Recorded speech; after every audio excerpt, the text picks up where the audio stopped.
Boom, and we're live. Drew Shaffer, thank you for being here today, man. No problem. This thing on? Yeah, should be good to go. Hell yeah, man. So, yeah, thank you for being on today. I guess before the show started, we talked a little bit about, my intentions behind this podcast and how I'm just kind of looking to talk to anybody that kind of has cool experiences and is just kind of doing their own thing and, I don't know, finding something they're passionate about and just going for it. And I know you're a big time photographer now, like low key. I follow your work on Instagram and it's really impressive, and it's something that, I admire, and I think a lot of other people would admire as well. So would you mind just kind of introducing yourself and telling people a little bit about what you do and things like that? Yeah. So, Drew Shaffer, born and raised Hilliard, Ohio. 23. Just graduated college in the spring. It's the fall now. I'm a professional videographer, photographer. I guess I'd say I specialize in like concert and travel videography, photography. Yeah, it's kind of like and like brand videos and stuff like that. Mm-hmm. Hell yeah. It's called Shaffer Productions, right? All right, so the LLC is Shaffer Productions. Like, if I send you an invoice, it'll come from, like, Shaffer Productions LLC. But, like, I basically work as, like, Drew Shaffer. Gotcha. Yeah, that's sick. That's something I kind of always wondered, because I know, like, you and Jack and who are the other guys that you started Shaffer Productions with, like, way back in the day? All right, so it started out as me, Jack Johns, Jason Weil, Alex Backenstow, Mac Burton. And then, like, things happen, people grow, people get, tugged in different directions. So now it's just a me and Jack thing. Yeah, sometimes that's just how it is, man. But yeah, that's sick. Yeah, I remember when you first, like, got it started, like, back in high school, I was like, wow, dude, this is interesting. Like, I knew that you were always kind of interested in photography just because, I mean, your Instagram and things like that. But that shift from it just being for fun to professional, I thought was sick. And yeah, like, I know we were just talking about this, but like whenever I see your pictures or just seeing what you're doing, hanging out with the people that you're hanging out with, like, it's sick. Would you mind, like, telling everybody, like, some of the people that you've been able to take pictures of or film for? Yeah, so I filmed for people such as like Tiesto, Machine Gun Kelly. I actually just made a video for Shaquille O'Neal. That's sick. Just finished that up about like 3 days ago, and he was pretty happy with it. He told me to make it as weird as possible. So that's wild. So like you actually talked to him and interacted with him and all that kind of stuff? I mean, I when I talked to him like in person, he was super cool. He was like, yeah, man, like, just, make it weird. I was like, all right, man, cool. But then like from there, it was just like his tour manager that I would email with. But yeah, so I got to make it for him. What are some other ones? This is not to be cocky. There's just like, I filmed so many festivals. Sometimes I like forget. Yeah, no, absolutely. No, like, I know you have a fuck ton of experiences, which is why, I brought you on here. Because like, I feel like, I don't know, people got to hear some of this stuff, and I'm sure a lot of people would be interested in just like the things that you've seen or the people that you've met and anything like that. I mean, there's been like Marshmello, filmed him a couple times. I've seen him with the helmet off like once. Can't say anything else. And then I filmed Zed twice. There's been like Odessa, Migos, Halsey. I mean, like, there's quite a bit. Like, just being a concert photographer, you get lucky and you get to film just about everybody, which is cool. Yeah, that's awesome. So would you mind telling people like kind of like how this all got started? Like, where did this passion for photography come from, and how did you start to branch out and start getting out to these people? Yeah, so to like start off with photography, videography, I was like in 6th grade. It was like me and 2 friends, Jack and Mac, those guys. But we were just making like these stupid like videos. Like we'd like remake Drake and Josh, or we'd like remake Harry Potter, and then like we kept doing that for a long time, and I was like, it was always stupid. And then like I got to high school and I started making like going to film classes, and I was like, oh, this is like actually like really cool. And I was never the greatest in the film or video class by any means. There was a lot of kids that were better than me, but I always wanted to go to film school, and I was like, nah, like I can't make any money doing this. Like I need to go be a lawyer. So like I went to Otterbein. I was playing lacrosse in college, and then I was like, you know what, this political science lawyer thing really kind of sucks. So I switched over to communications. It was like media communications. I didn't really know what I wanted to go with that exactly. But then like lacrosse kind of got cut short. I got my 7th concussion. Jesus. Yeah, and I went in, and the neurosurgeon like took some X-rays and like MRIs. I don't know what they did. And then there was like a dip in the back of my brain that they were like kind of worried about. Jeez. So they were like, all right, lacrosse is a no-go. And my dad was my high school lacrosse coach for 3 years or 4 years. Mm-hmm. So like he was in the room, and he just looks at me and he's like, you're done. So then like, I lose lacrosse, and it's like, now who am I?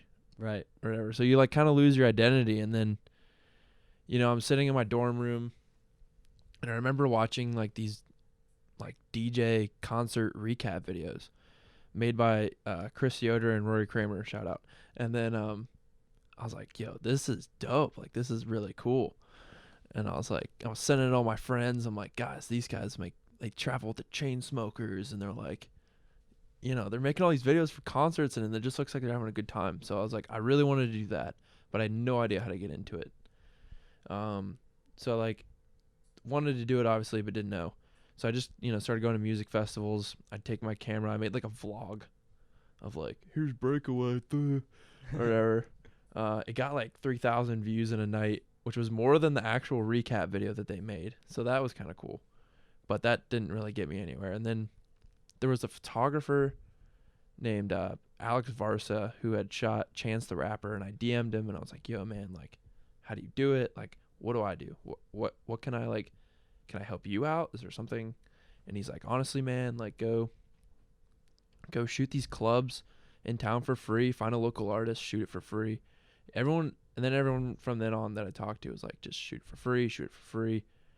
And then eventually I did, and I Can you keep this mic close? Yeah, just in case. right here. Yeah. So so I started shooting for free around town, but I didn't obviously know where to start. So we're at lacrosse study tables. So I was like a team manager at this point, because like I was hurt, so like I was just like a coach now. My buddy's like, yo, like my friend from high school, he's a DJ, and he's playing at Haunted Fest. This was 2 years ago. And he's like, I'm sure he could use a video. So I'm like, yeah, sure. So I like hit this kid up, and he's like, yeah, come shoot me. One thing leads to another. His car breaks down. So he's like, yo, I can't make Haunted Fest anymore. And I'm like, shit. I was like, this is my big break. I was going to be the next Rory Kramer. No. And then he's like, yo, like my car broke down. I'm sorry, but like I have another guy who would, I'm sure, love a video. So this kid's name was Cy Trucks. I made like 2 videos for him, and it was great. And then there's a local guy named Corrupt. And I like DM'd him, I think, and he never answered. I DM'd him like 5 more times. He never answered. So then I was like, you know what? Like I should send him an email. That's probably a little more formal. So I sent him an email, and he's like, yeah, man, like come shoot. I shot maybe 2 or 3 like club shows for him, and it was really fun. I'd never done that before. And then he's like, yo, like why don't you, and he had a photographer who's a buddy of mine at the time, Johnny Schumann. I know Johnny. Yeah. Good friends with Johnny. Oh yeah. I forgot you guys are soccer buddies. Yes, sir. And he's like, yeah, why don't you and Schumann come to Mexico with me? He was playing a show down there. I was like, hell yeah. So kind of went down to Mexico. They had like this big yacht that they took us out on. It was cool. And, I just got to I didn't have a spring break that year because the lacrosse team was going somewhere, and all my friends were on the lacrosse team. So like it was kind of awkward if I like went. And at the time I wasn't a manager anymore. That was fast forward like a year. But yeah, I went to Mexico with Corrupt, made like a lot of good connections. I just started shooting for him, and then you just kind of like start meeting people and like getting your word out there. Like, yo, this kid's good. Like, he's I think like I'm a good person too. So like people are like, oh, we want to work with this kid. Right. And then so I was making videos for him. I like went to New York and I like made a cool New York video, and like this company in town called Prime Social Group, who like owns all these festivals that I was going to, was like, hey, like we're looking for a new head of video. I was like, oh, okay, like why don't you come in like and talk to us? I was like, all right, cool. So like I went in, met the owner, and like immediately he was like, yep, like we think that you're the guy, like you seem like a good kid or whatever. And then he's like, do you want to go to New York this weekend? And I was like, yeah, I'll go to New York this weekend. And it was Billboard Fest, which is like, like Billboard Hot 100 or whatever, like the magazine. So that was really cool. And I went for free. Like he paid for my flight and everything, but I was like just shooting for free, like having a good time. And I met a lot of people. I met a guy named Blau, Justin Blau. Don't get that confused with 3Lau. Okay. Yeah, his logo looks like a 3, but it's really a B. Okay. So I started shooting. I shot for him, and that was really cool. And there was a kid there named Justin Caruso, and he's like the same age as us. He's like 23. At the time, he was at USC, so like me and him both like seniors in college. So it was really cool. And he didn't have a video guy, and his manager and my like boss were like, hey, like he's like, yo, can you shoot him? Like we didn't bring a video guy. And I was like, yeah, sure. So I just shot pictures, video for him, and it was really cool. And I expected nothing of it, just sent it in for free. And then I saw like a month later he had a show coming to Columbus, and I was like, yo, man, like I saw you're on this Tiesto tour. Do you need like anyone to film you in Columbus? And they were like, hey, like we don't have anyone for Columbus or Michigan or Pittsburgh or any of these other cities for like 2 weeks. And I was like, oh, okay. Like they're like, how about you just want to come with us? And I was like, yeah. So like I got to go on tour with Justin Caruso and Tiesto, and there was another DJ in there named Slushy. Yeah. I definitely know of Slushy. Yeah, like Slushy was cool. Like he was a really nice kid. I think at the time he was like 19, so he wasn't really into like drinking or anything like that. Right. But really cool kid. Like obviously I didn't see too much of him, but yeah, Caruso was like, yo, why don't you just hop on with me? So went on tour with him, and that was insane. Like I guess at the time I didn't realize how special it was. Like I'm like, Tiesto, like I know he's a big DJ and he's got a couple million followers on Instagram, but I had no idea that he's played like the Olympics and he's like a Grammy and Right. And I'm like, I just thought he was like another dude. He didn't act like he was special. Right. He just acted like he was there to hang out. Like at one time we were playing Jaeger pong, which apparently in the Netherlands is like a thing. Sounds dangerous. Oh, it's horrible. And he's like points at me. He's like, you're gonna be my designated drinker. And I'm like, dude, I have to like film the show. And he's like, well, I gotta play the show. I was like, that's a good point. So, I mean, I didn't drink every shot I would hand him to other people because, like, I would be dead. But, Yeah. And their Jaeger is, like, from Amsterdam. Yeah. And it's, like, nasty. It's, like. I bet it's dangerous. It's dangerous. There's, like, no sugar in it. It just tastes like death. Yeah. Like, imagine your worst hangover, but, like, drink it. Oh, my God. Yeah, I could fucking imagine. I'm not a huge drinker myself, so, like. Yeah, same. So, I'm like, yeah. It's new to me. For sure. But, yeah, so that was really cool. That by far was like one of the craziest experiences. They had like a private jet, like they were paying for my hotels, all my food, and on top of that I was like getting paid to like just do what I like to do. That's so sick. So I was like, wow, this is nuts. And then I had to go back to class, and I was like, fuck that. I didn't want to go back to class. Right. Who would? And it was crazy because like my audio production teacher, like I don't even remember his name, but he was like, I was like, hey, like I got this opportunity to go on tour with Tiesto. I'm probably going to miss class for a couple days. And he was like, I don't know if that's a viable reason to skip class. And I'm like, dude, literally, you're my audio production teacher. Right. And I'm going on tour with like a Grammy winning artist, like, and Justin. I'm like, dude, come on. So like I took an L on that. Yeah. I think I dropped like 10% in the class, and I did not care. Right. I got a D+ in audio production. And I'm like, you know what? I want to get a degree at the end of the day. Like, right. I don't care about my GPA. Mm-hmm. Did you end up graduating from OSU or Otterbein? Otterbein. Okay. So that's another like weird story in itself, but we don't have to go into that if you don't want to. Oh, I mean, Please do. I mean, I'd love to hear about it. I'm sure people out there would love to hear about it. Yeah, I remember seeing you like at OSU, like in the halls and stuff.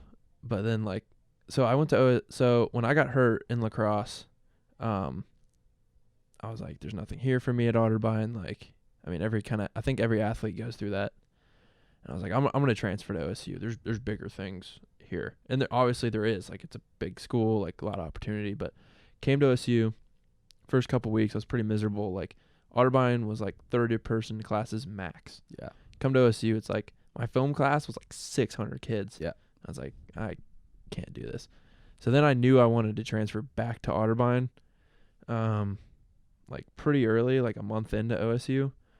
So I stopped going to class because I found out nothing would transfer over. Mm-hmm. And I was like, all right, so I'm just not going to go to class anymore. So I basically just like honed in on my craft. Like at the time, like I don't think I was very good at video. I think I was like way more passionate than I am good, I would say. So like I was just like making wedding videos. I made a TV commercial, and that was all because like I just didn't go to class and I just like focused on video. And then I got back to Otterbein, and I just doubled down on classes. Like I took like 20 credit hours every semester just to like get back up to that. And then I graduated in the spring somehow, and nobody can figure that out. My dad's like calling the registrar's office like, he's graduating, right? And they're like, yeah. And he's like, are you sure? Because like he transferred. That's wild. So yeah, that was my little blip at OSU. Damn, that's sick. There's so many things just from your story that you just told, that I think so many people could benefit from. I think the first thing that really stood out to me was just like that initial thing that happened to you, getting that concussion and not having lacrosse anymore. I think, yeah, like having your identity stripped away from you, like you have to like redefine who you are, and I don't know, just kind of look for that next thing. You know, your back's kind of pinned against the wall, so you gotta move on and look forward. And I feel like a lot of people struggle with that stage whenever they experience it. I mean, I know a lot of people kind of like roll up in a little ball and make themselves a victim. I mean, whereas you took it like a man and just, you know, started looking for that next thing. And I mean, look at you now, dude. Like that's so sick. Like the whole time he was telling that story, I was just kind of cheesing and just taking it all in. Yeah, and it sounds like amazing, which like it was. Right. And there's so much other shit behind the scenes that nobody ever sees. Like Instagram, I feel like kind of sucks sometimes. Like, yeah. It's like the tip of the iceberg. Like you see the good stuff, but you don't see like, you know, like me dying in a hotel room because I just worked like an 18-hour day or whatever. But like obviously like doing the cool stuff outweighs the negative. Absolutely. Like, yeah, that's like seeing you do all this fun stuff definitely doesn't take away from all the hard work that you're actually putting in behind the scenes. And yeah, that's so sick, man. Like I'm so pumped for you. Like is the whole music scene what people say it is? Like as in like people getting fucked up every single night, drugs and alcohol, like things like that. Like is it what it's made out to be? You know, it's not as like, I don't think it's as bad as everyone thinks it is. I think it's like a select few people in the industry that like really put like a bad taste in everyone's mouth. Like this weekend, like when I was chatting with MGK, everyone's like, oh, like, you know, he stinks because he's against Eminem, but he was a great guy to me. So like he was super nice. He's like, yo man, like how long you been shooting video? Like thanks for coming out. Like he was super cool. So like, and I've met him a couple times, but you know, I don't know. I think people like try to like make themselves seem like hard or scary or like they drink too much. I mean, obviously there is that stuff, like the after parties sometimes get a little raunchy. Yeah. But like I've never seen it get crazy like the stuff in the tabloids, and it's like a select few people. Yeah. I feel like it's always the worst of the bunch that's kind of bringing the rest of the group down. Yeah. That's sick though. Yeah, I feel like I mean, people kind of forget that all these people making the music and up there on stage, like they're human too. Like they're just, I mean, they're us, but just kind of doing something different. Yeah. But yeah, that's wild. That's insane, man. And most of them are like super cool people too. Yeah, Like, I could imagine. like they're not like everyone's like, oh, like they're a jerk. And I'm like, yeah, they might look like that on like social media, but or the news, but if like you go talk to them, Mm-hmm. 80% of the time they're gonna talk to you back. I mean, like if you try to talk to like Lil Uzi before his set, he's not gonna talk to you. Yeah. But like, you know, if you catch him, you know, an hour before and you're like, yo, man, big fan, I guarantee you someone like that would respond with a positive reaction. Yeah, I feel like that's definitely a huge problem that I have with social media in general. It's just like it gives people, I don't know, like people just jump to conclusions too quickly about certain individuals, you know. Like people only see what's on the internet, and they don't really take the time to really get to know somebody. And that's I'm glad you brought that up, because that's important for people to know and to reflect on and think about. So I guess I kind of just want to ask you some questions that I wrote down. Yeah. And we'll kind of take it from here. So what do you think you're most excited for in your life right now? It could be relating to music and videography or anything. What I'm most excited about right now. Tell you the truth, it's tomorrow. Yeah? So tomorrow, I've been saving for like ever, and I've wanted my skydiving license like since I was 18. I jumped with my uncle once, like tandem, and then I went again like a year later with some friends, and I was like, and the second time I was like, man, I really need to get this dude off my back. Like I want to jump out of that plane and make it my bitch and like just start doing backflips. You know what I mean? Yeah. And then I finally saved up enough, and I called today. I'm like, yo, when can I start my skydiving school? And they're like, tomorrow 9 a.m. So tomorrow at 9 a.m. I'm driving an hour, middle of nowhere, Ohio, and I'm just gonna start the process. That's sick. What is the process for that?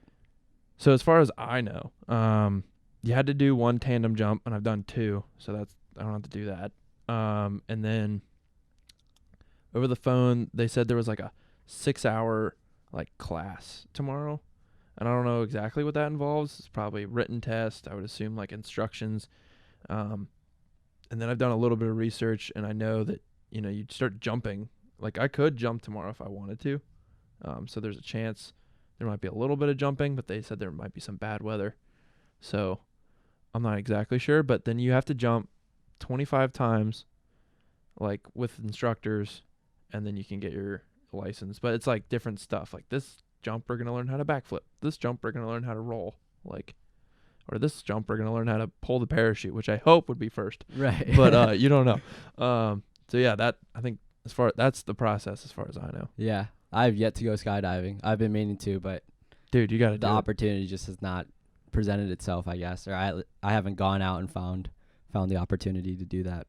But definitely on my list for sure. And there's like a sale right now, apparently. Really? They were like, yo, bring a friend. It's like $165 or something. Where'd you go for the first time? First time I went to like Columbus Skydive, but I don't think it's a thing anymore. I think Okay. they closed. The second time I went to Greene County Skydive, Okay. and that's like an hour, maybe 50 minutes from here. And that's where I'm going tomorrow. That's awesome. Yeah. Yeah, I'll definitely start looking into that. So I guess my second question would just be like, what's your biggest challenge right now in your life or your professional career? Biggest challenge? I mean, biggest challenge is probably just like you get these like little spurts of where you have like a ton of jobs and you feel like the man, and you're like, oh, I just shot this concert, and I'm going to Mexico, then I'm going to Costa Rica, and it's like, oh, sweet, sweet, sweet. But it's like, what's next? Mm-hmm. Sometimes it's like, what's the point? You know, like Mhm. I just graduated, still living at home, but you know, I just haven't really found a place that I want to live in. Right. But it's like with this job being like a freelance, kind of like your own boss, there is like, it's hard to be like, okay, the biggest challenge is probably like, okay, what's next? Yeah. Is it a music festival? I don't know. Is it doing a big corporate vid? I don't know. I mean, I obviously like have some things lined up, but before we got on the podcast, I think I told you like sometimes I'll get a call on a Wednesday, and I gotta be somewhere by like Friday. Yeah. Like with Caruso, he called me on a Wednesday, and I was on tour on like a Thursday. So like sometimes I just never know. Right. But I definitely, yeah, definitely biggest challenge is just like, okay, like now where do I go from here? Right. Right. That's great that you recognize that though, because I feel like so many people, when they experience some success, they just kind of get complacent and they're like, I'm the shit. I can stop here. But really, that's when you start fucking yourself over Yeah. and you start running into some big problems. Yeah, that's when people like just like start running into problems because like you think you're all that, but really you can go back to being a worker at McDonald's like real quick. Like you have to be like, there's like few people that could get complacent in this industry and like still be on top. But like me, like, or anyone like me, I would say like you got to be like on a grind like all the time. Absolutely. Yeah, I feel like that's anybody our age at this point. Like, sure, you can show some potential, but you still got to prove yourself, especially when you're, I don't know, 21, 22, 23, whatever it may be. Yeah, Like, for sure. Like you could be like an accountant and make like a big sale like one week and then like totally screw up the numbers next week or something. Like you just gotta like at our age you just can't make, or you gotta always be grinding. Absolutely. Absolutely. I feel like you kind of already touched on this one, but if you could recommend like one experience to anybody in the world, what would it be and why? Recommend like one experience? And yeah, or multiple, like an experience that you've had that's maybe changed your perspective on life or improved the way you think or the way that you operate day to day.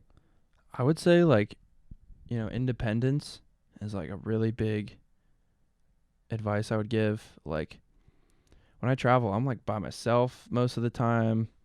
Like I've gone to LA a couple times and it's like I'm by myself, like I'm staying by myself, and like my friend, she's like, I've never even flown by myself. And I'm like, so I don't know, like traveling by yourself and like just doing your thing, but like on your own, I think is really big. Like, yeah, you can go to like all these places, but if like you're with your parents, it's not like the same experience. Right. Like some people were like, yo, we need to move to LA. It looks so cool and so fun. Well, when I went to LA, I had no money in my pocket. I was like, I had literally $0 and I had to borrow $100 from my mom. And I went out there to go make a video and I had to make like $100 work for like a week. Mm-hmm. So like, I think like, you know, testing yourself with those kind of situations, seeing like what you're made of is like really big. That's dope. I'm glad you. I was thinking you would say something like, "Oh, everyone needs to go to a music festival at least once in their life," or "Everyone's gotta go skydive." But that's such a great point. And yeah, going out and getting independence, like it makes you grow so much as a person. You learn so much about yourself. And I've started to see that within myself recently. Yeah, like this past summer, like I told you before the podcast, I interned in Chicago, just kind of working a 9-to-5 job. But just like being out there, out of my comfort zone, on my own, definitely made me grow a lot as a person, and I learned a lot about myself, and I am so grateful for that experience. Yeah, like you could have done that similar job in Columbus, but you'd be living at home or like with all your friends, and like you wouldn't have like the same independence. Right. Like being in Chicago, like totally different city that you've never lived in before, I don't think. Yeah. Yeah, and then like you have to like grow as a person. You got to learn how to like, oh, I got a budget for groceries, or where am I going to do my laundry? Exactly. Like all these things. And I mean, yeah, you do that in college too, but college you've got like helping hands of like your friends like right there. But like when you do things like that, I think yeah, it definitely absolutely. helps. I'm right there with you, man. I definitely think like experience of any kind is just kind of like the greatest teacher. Like that's definitely how I learn best. So yeah, I'm glad you brought that up. If you could make the world a better place by changing anything in the world, what do you think that would be? Damn. Yeah, I'm dropping some bombs today. No, I'll catch them. If I could make the world a better place, I would obviously like, oh, I'd like fix hunger and everything. But I think if like people traveled more and they kind of like saw like other society, like everyone's like, oh, like Mexico's so bad, like the people there are horrible. Like I've been there 2 times and I loved the people that were there. Like I feel like we have this like very like boxed in opinion of the world sometimes here in America, because like we just believe all the crap that's on the news, whether you're liberal or conservative. Like there's crap on the news. So like I feel like traveling and like seeing the world and appreciating people and their like home cultures and everything is like, I think that really, Yeah, just getting new perspectives on the world. Like that's really what it is, and seeing how people live in their own environment. Like everyone in America, we definitely live in a bubble yeah, of just privilege and so much other stuff that people just don't recognize, and it bothers me when people don't see that. So for those out there who don't know, like my parents are from Taiwan. Like my parents immigrated here when they were both 25, and they basically just started from the bottom and worked their way up. oh, dang. And I've had the opportunity to go back and visit Taiwan a couple times, and it's a sick place. Like it's definitely culture shock. But it's just like you see the way that other people live and you're like, wow, like you can do that, or you can eat this, or Yeah. you can live in a place that looks like this. Like Mhm. it's definitely eye-opening. It's definitely something that people need to start exploring more. And I feel like so many people our age are, they all talk about traveling and all this stuff, but how many of you are actually like going out and doing it? Like that's really what the difference is the action. But yeah, I don't think like enough like people when they travel, they're like, oh, let's go to Hawaii. Let's let's go to this like first world country. But like you're not getting like a full perspective like of the world. Like I've been to Costa Rica and like it was so weird. The people living in the mud huts were happier than the people living in the mansions. I was Yes. like, what? Yes, dude. It didn't make any sense, but it made me like appreciate that they appreciated that. It's just kind of like, and I was in high school, so like, you're pretty bullheaded in high school, but that kind of like brought me down for a second. Yeah, I feel like our society just focuses so much on the material things and what he has or what she has, and they're always thinking about, oh, what do I not have? Like, dude, you have so much to be thankful for and grateful for. Like that's where the true happiness really kind of comes from. I think this is a good transition into my next question. How would you define happiness in your life? Yeah, so I mean, so not bragging again, but like I've said this to my mom, and it was like, and I was like, when I was a kid, like I wanted like the big house, I wanted a private jet, like I wanted a helicopter, I wanted a Lambo, and then like you get to do all those things, and at the end of the day, you're still like Drew Shaffer or Andrew Chiou or whatever. Like I don't know, it like all those like materialistic things like don't buy happiness, and like I thought they would. Mm-hmm. But I think like what really is the cure to happiness is like family and like helping others, or Yeah. me like personally like spending time with my family is like really big.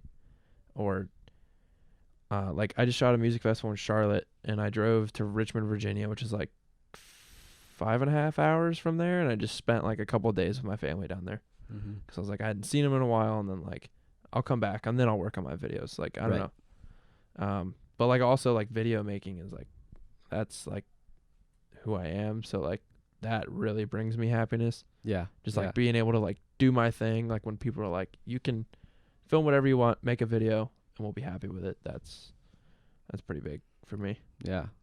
That's how it should be. It's just doing what you love. Like that's where true happiness comes from. I feel like so many people just kind of in this college going into the real world phase, there's so many influences around them about what would bring them happiness, making this amount of money, getting this specific job, and like really that all comes from like happiness really just comes from within, and you have to go out and really dig deep and find out what that thing is that brings you that true joy, and kind of block out all that other shit that's going on Yeah. in the outside world. And being happy, like, it's hard to be happy. It is. I But mean, you got to work at it. well, actually, I'd counter that. I feel All like right. it's not. I feel like it's not hard to be happy. It's people make it harder than it is. Yeah, I can agree with that. Yeah. And like you said earlier, people living in those mud huts were happier than people living in mansions, and it's literally just like a matter of perspective. Like, how much do you appreciate what you really have right now? Mm-hmm. You know, how fulfilled are you in whatever it is that you're doing? Are you surrounded by people that you really love and care about? Like, if you do those things, then I feel like happiness can come easily. But like I said, people are so distracted by all these other things that are going on in their life, and they get pulled in all these different directions, and it takes them down a road where they think they'll be happy, but in the back of their mind, subconsciously, they know that it really doesn't. And then that kind of puts them in a trap. And Well, it's like you with your job this summer. yeah, Like, exactly. I mean, you're working a 9 to 5, and you're like, do I really want to do this? Like, is this what I was like put here to do? Like, right. Exactly. Like, sure, like I understand you got to make money, you got to support yourself. I got to do the same thing. But to kind of just roll over and be okay with a life that you don't like, or a life that isn't lived to the fullest potential, like that yeah, creeps me out. Like, that scares me. I feel like that's probably something that scares me more than anything else in the world is, you know, being on my deathbed and thinking to myself, like, wow, did I really spend most of my life doing something I really didn't truly enjoy doing?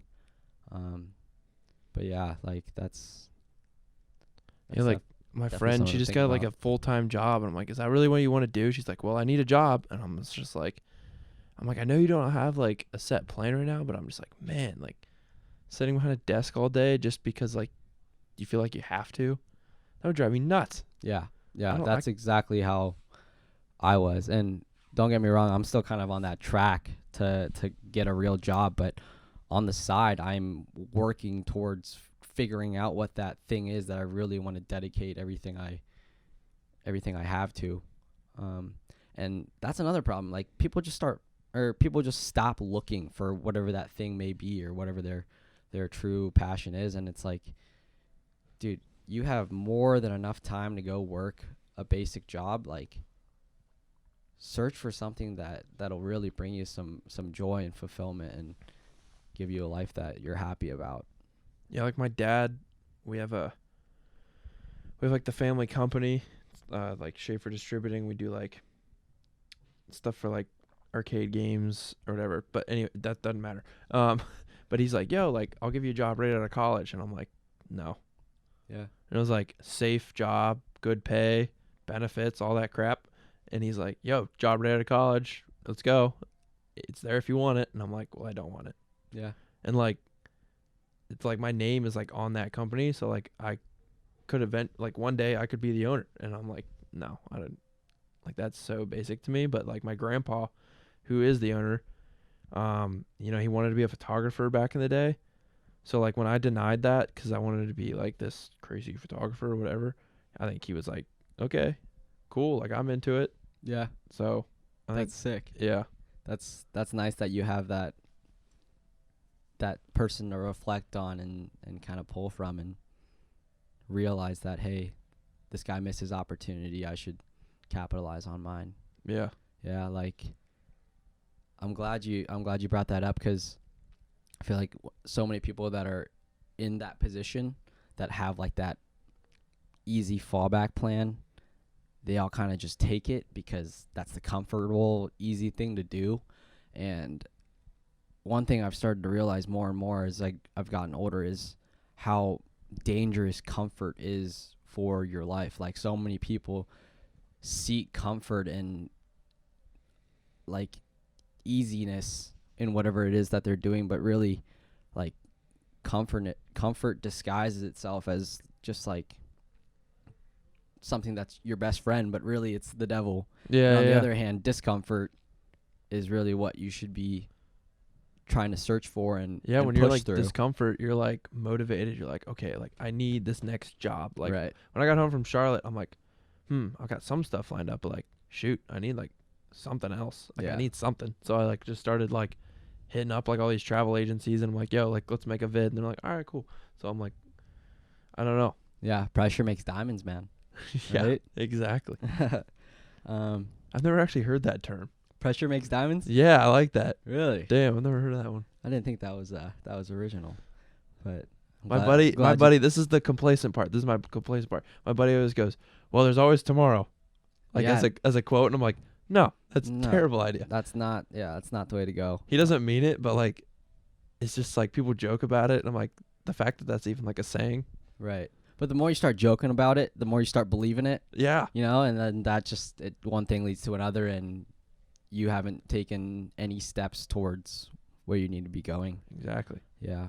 And I mean, you can think about that whole comfort discomfort thing in so many ways. Like, yeah, sure, when you have your back pushed up against a wall, like you got to learn to overcome that discomfort and move on and become a better person. But you could also think of it in like a physical aspect, like going to the gym. Like if you're trying to put on some muscle or build a body that you really want, like you got to go through some pain and some suffering to get there. But on the other side, like that's where all the rewards are. Exactly. Yeah. That's when you go to the bar and you wear a tight shirt and all these girls are coming after you. No, I'm just kidding. Yeah. Exactly. That's exactly what it's for.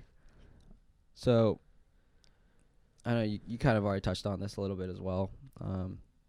But what would you say your top 3 values in your life are as of right now? I know you talked about your family. I know you talked about photography, but is there anything else like off the top of your head that you can think about?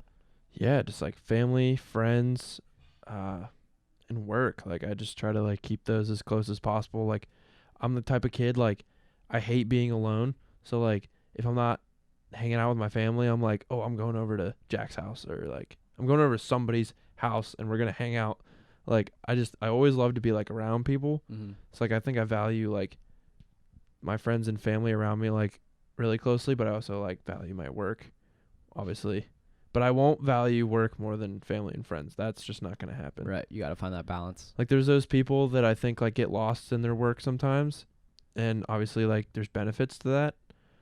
But when you're getting lost in your work, but you're not making up, like I'll get lost in my work for a couple of days, but like I'll also still go hang out with my friends or go see my grandma, like, or my mom or anything like that. Right. Like I think, yeah.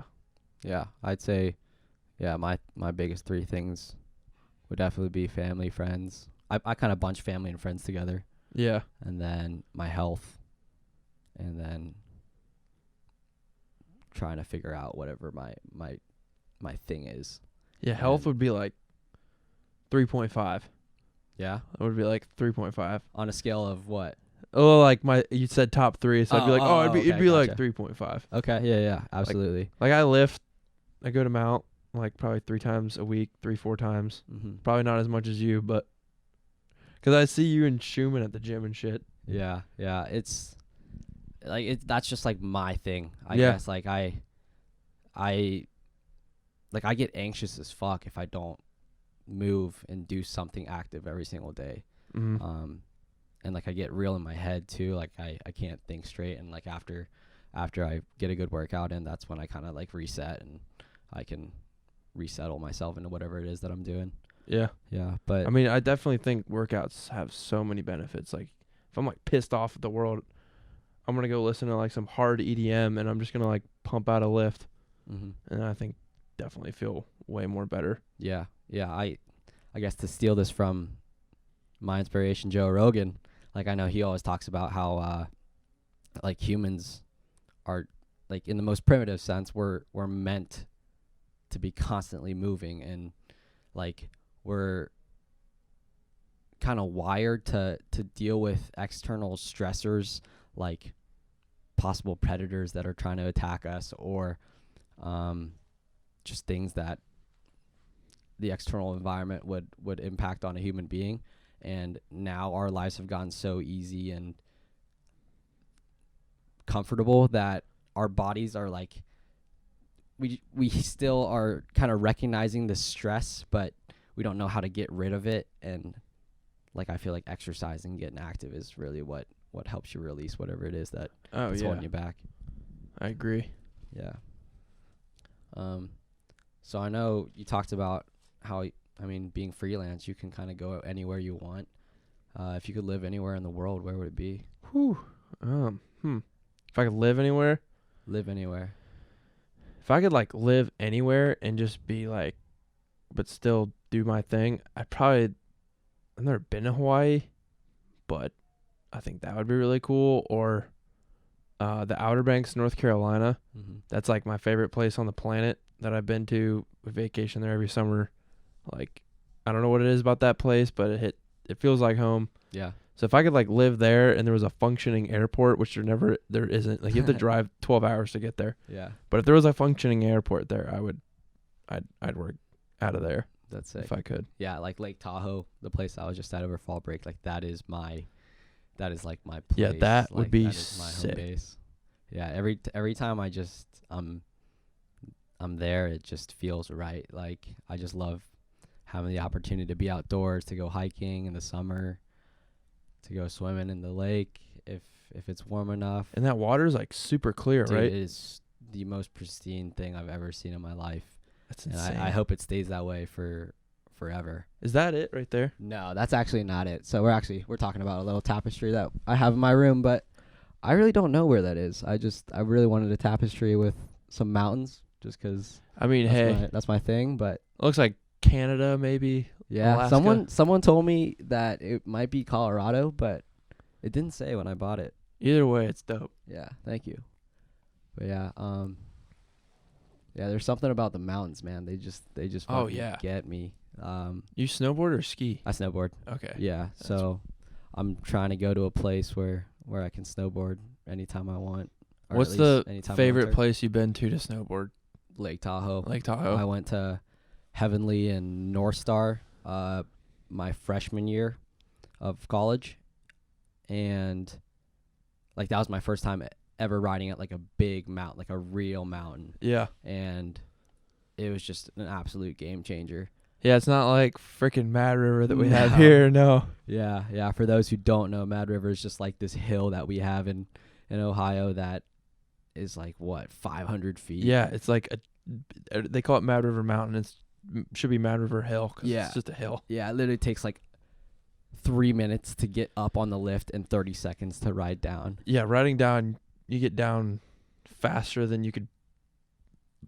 Yeah, it's insane how fast you can get down. It's almost sad. Exactly. And like out west at like any real mountain, it takes like 5 minutes to take the lift up, and it could take like 15 to 30 minutes to get all the way down, just depending on what you're riding on. Yeah, you definitely get your money's worth out there. Definitely.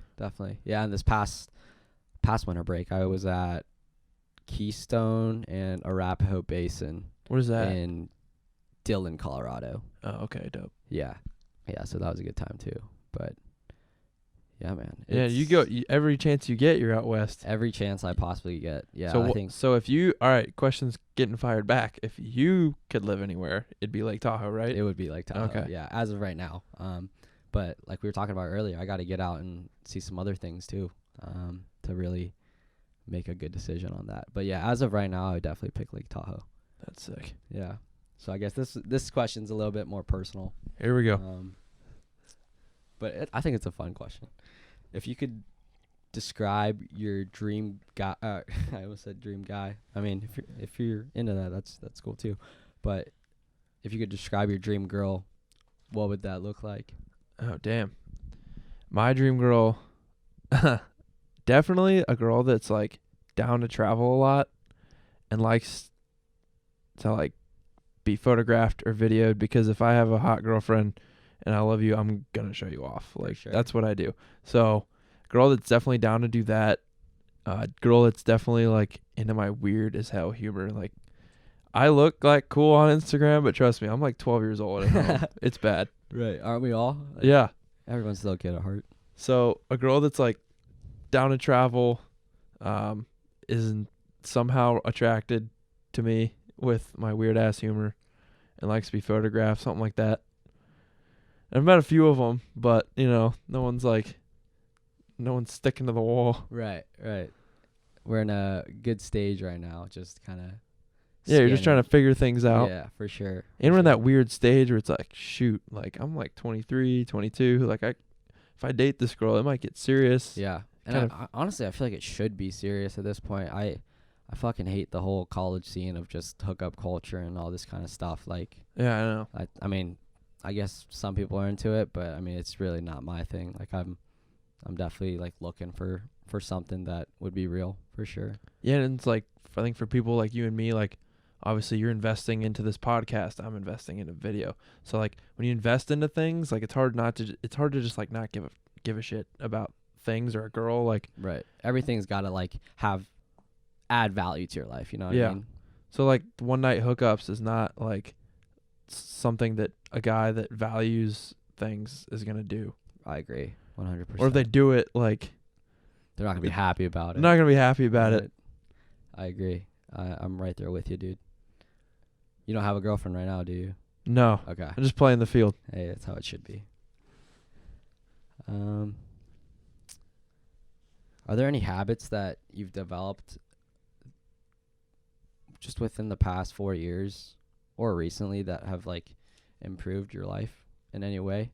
And I mean, this could be anything. Like, I guess I'll give a quick example just so you have like something to go off of. But like I'll take like cold showers every morning, and that like wakes me up and gets me going. And I mean, there's so many different benefits that I can talk about with cold showers, but like that's just like one thing that's really improved my life or made me feel better. I tried that and I hated it. Dude, all right, so the first few times it's hard. Like, yeah. You like go in that hyperventilation mode, but I'm telling you, like once you like really learn to like control your breathing and just like take it in, it feels so good when you get out of the shower. And like it does so many good things for your body. Like it reduces inflammation. I know, like closes up your pores, so it's like it's good for your skin. Yeah. It helps boost your immune system. I wish I knew the science behind all this. But no, I've definitely heard like the benefits of it. Yeah. So that's why I tried it, and I was like, no, I can't do this. I'm weak. Right. But yeah, what any habits that you've developed recently? I guess I haven't really picked up any like. I mean, I'd say like I'm a totally different person than I was like 4 years ago. Right. I'm not covered in acne anymore, so that's cool. Dude, I was the same way. So, really? Yeah, I struggle with that shit too, and it that shit bothered me for sure. Yeah, I went on that. Did you have to do the Accutane stuff? I did. Yeah, dude. Like twice. Twice? Yeah. I went for like 7 months, and then I didn't need it anymore. But twice, that sucks. Yeah, like I did it once. Was good for like 6 months, and then it came back. And I just had to do it again. But I'm glad I'm over that phase. Yeah, dude, that stuff is harsh. Yeah. Like yeah. the devil created that. For sure. It dries you the fuck out. It really does. But actually another thing that I've been, I guess this is a habit as well, but just like watching my diet like that, I visibly notice so many benefits with just making sure I'm eating the right things. And I think one of the things in the past that was contributing to breaking out or whatever is just eating bad foods. I mean, bad foods include just like a bunch of refined carbs and sugars too. Like the second I cut all that stuff out, like pasta, white rice, like anything made with flour, like I started to realize just a huge difference in just how I feel and like how much energy I have, and I mean all the other stuff too. Yeah, I guess like my diet, I guess I can also say that too. My diet, I don't snack a lot. Yeah. If I do snack, it's like a meal. Yeah. Like I'm not gonna eat a box of Cheez-Its. Like I remember like in college, my mom would be like, "What do you want me to get you?" And like I'd be like, the only snack that I'll just like munch on is like a Cliff Bar or something that's not like, I'm not gonna just eat potato chips. That's not gonna happen. Yeah. So I guess like I've transitioned from like that high school diet that probably gave me a new acne to more mature diet maybe. Yeah. Like I'll cook up like some salmon and spinach and then like eat an apple and like cut up an avocado. Yeah. Like real food. So I've definitely noticed like doing that also has like helped my energy and everything, and like it definitely makes when you're at the gym a lot easier. Oh, absolutely. Cuz like trying to run off like Buffalo Wild Wings at the gym and like I did in high school, it's tough, man. Yeah.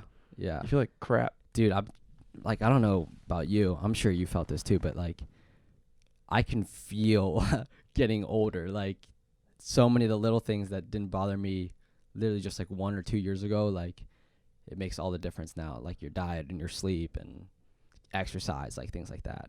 Yeah, and like when I do all these like film stuff, I bring like a med kit, is what I call it, because like I don't get to sleep a lot and everything. So every time I come home from these things, I get sick. Yeah. Like almost every time, except this time. It's got to be like exhausting on your body. Oh yeah, like music festivals are like dope, but it's only cool up until like 7 p.m. to like 12 p.m. maybe. Mm-hmm. Everything before is like preparation. You kind of like, you're doing like editing all day, or like you're on your feet all day, but like juicy cool stuff that you see on Instagram stories is like around like 7. Right.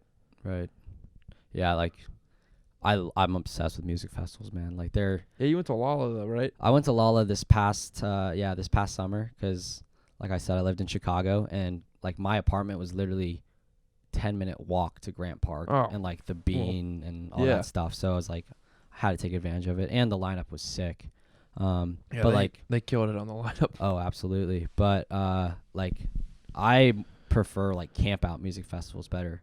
So like my senior year of high school going into my freshman year of college, I went to Firefly Music Festival in Dover, Delaware, and I actually went again the following year. And yeah, dude, like that place is my home base with regards to music festivals. That's sick. Like I think one thing I always tell everybody who's never like experienced a music festival is like, I don't think you've ever experienced true freedom until you've gone to a music festival and taken it all in.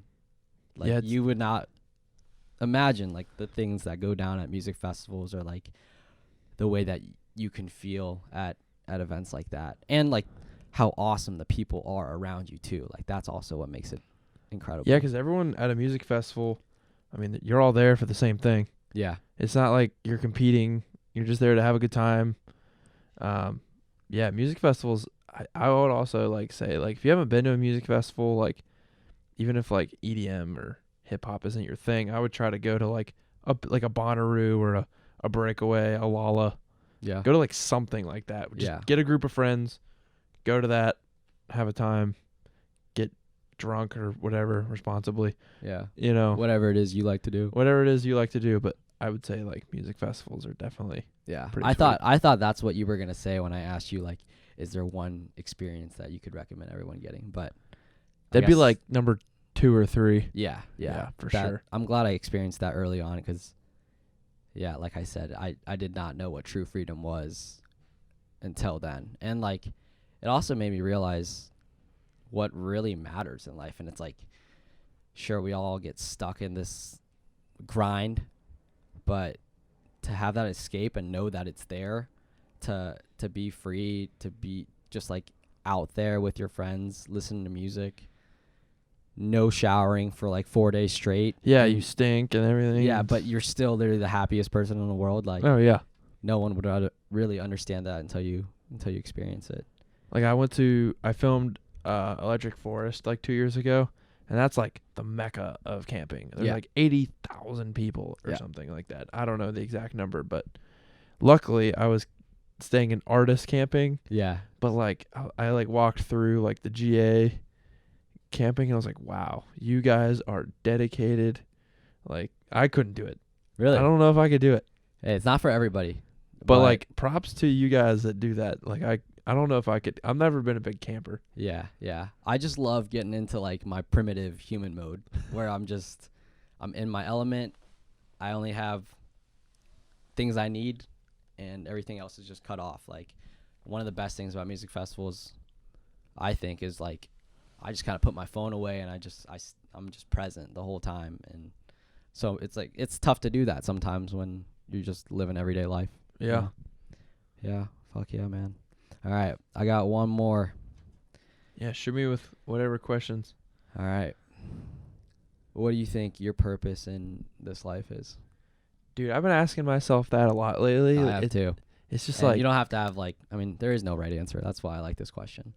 Yeah, I mean, I think everyone, like our age, like if you're a senior in college or you just graduated, you're kind of like, shoot, like here it is. This is the big moment. We've been saving up for this, Right. or something. So it's like I don't know. I don't know. Like I've been like, what is my purpose? Like why am I here?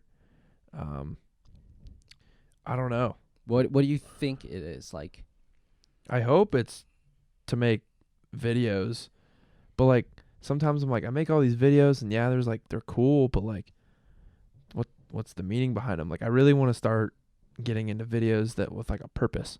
mm-hmm. Like I can make a video for Shaq or I can make a video for Corrupt or Blau, but it's like, yeah, it's cool on socials, but like, what has it done? But sometimes then kids come up to me and like, dude, like your videos have inspired me to like make a video. Like, I'm here because like your videos are cool and like I like your story. And I'm like, wow, maybe that's my purpose. I don't know. I really like teaching too. Like, there's a kid in town, and I kind of saw him on Instagram, and I'm like, yo, man, like, why don't you come to a shoot with me or whatever? And he's like, oh my God, yeah, I'll skip soccer practice. And I'm like, no, you're not skipping soccer practice. But I'm like, I don't know. I feel like teaching and like inspiring others is kind of what gives me a purpose. 'Cause like if you're not inspiring others, like what are you even doing here? Right. It's like We're here to give. We're here to give back. yeah, And so many people think it's like in this life I'm just trying to take everything I got around me, and really that's not it. yeah, That's not it. You got to give out everything that's been given to you. exactly. So like when kids, so Rory Kramer, I don't know if you haven't seen this guy, like find this guy. He's the man. Like I've definitely heard the name. he's like Bieber's old videographer. He's a Chainsmokers videographer. Anyways, I would like DM him and I'd be like, yo, man, like this video was cool. How do you do this transition? And he would like respond. And I'm like, what? Like, why would, and he'd respond and he'd be like, yo, you do this, this, and this. And he's like, have a good day, man. I was like, what? And then like, he was on tour with the Chainsmokers in Europe and he was like responding to me. So like, now it's like, wow, that was really cool. My hero responded to me. So when I have people reach out or anything, I always respond. Like, Yeah. if a kid's like, yo, man, like, what lens do you use? I'm like, yo, I use a Zeiss f1.8, blah, blah, blah. Yeah. Like, I always respond because, like, you don't know, like, how much of an impact you might make on that kid. Exactly. And I actually got to meet Rory, like, twice. And I don't know if I ever told him, like, I definitely was like, yo, man, like, I love your videos, like, inspire me all the time. But, like, I don't know if I ever told him, like, yo, when I was sitting in my dorm room broken because I didn't have a lacrosse team to play for anymore, it was your videos that, like, got me out of that shit. So, like, he might not even know, but, like, literally the only reason I, like, do this kind of stuff is because, like, him and, like, some other videographers made concert recap vids. Right. And then, like, Drew Shaffer was like, I'm going to do that. And then it happened. And then it happened. But what made the difference was the action, right? Yeah. Like, if you never took action on it, you would still be in the same spot as you were before. Exactly. Yeah. I guess we'll close it out with one more question. For anybody who's just trying to do what you do, or if they're inspired by photography or videography, how would you recommend that they get started? Getting started, like, what people told me, and then I think it worked out for me, was just, like, shoot for free. Don't have an ego, and, like, be a good person. And, like, don't always get caught up in, like, the followers and everything. Like, there's so many people that, like, buy followers and, like, oh, I have 11,000 followers. Like, look at me. Well, you might have 11,000 followers, but, like, I made real connections with people, and I only have 1,300 or something. So I think people, like, if you're just starting off, like, just be a good person.